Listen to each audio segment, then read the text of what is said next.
Hello everyone and welcome back to Always Watching. Today I'm continuing my coverage for the Tribeca Film Festival with the movie Don't You Let Me Go, directed by duo Anna Guevara and Letitia George. This is an incredibly beautiful movie, and sometimes when one person is missing, it really does feel like the entire world is depopulated.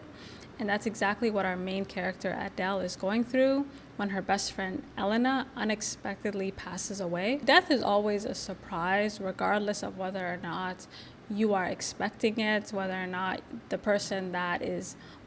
loved one is sick. However, the film does a great job of really capturing that initial feeling of shock that happens when a loved one passes. And sometimes the person hurting the most is not the one screaming the loudest. We are introduced to Adele at her best friend's funeral. It's not clear what her friend died of, but it's suggested that she was extremely sick, and this is something that they had been anticipating for some time. And after leaving the funeral, Adele is so consumed by sorrow that she conjures up a magic bus to teleport her 10 years into the past to be reunited with her best friend. The film is divided into 3 parts to illustrate Adele's journey through grief. And the film does a great job of going back and forth between fantasy and reality. Sometimes you feel like you're watching 2 people hang out. At other times, you are keenly aware that this is happening in her head.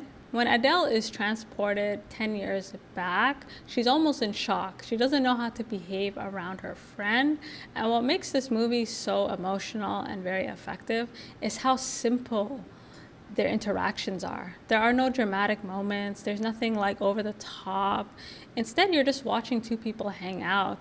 And what would it mean to you to be around a loved one as they make coffee, make dinner, just sit for one last time? Like, how much would that impact you? I also appreciated that the film gave Adele a constant sense of awareness that what is happening is a fantasy.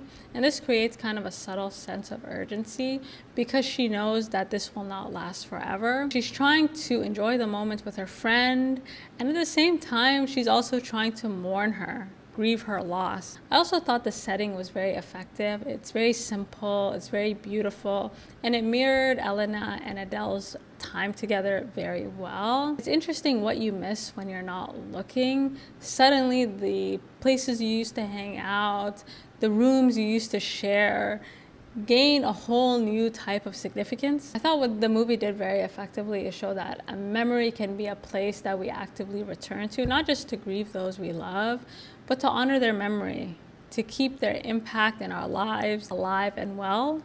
And so overall, I highly recommend this film. And so you guys let me know what you think, and until next time.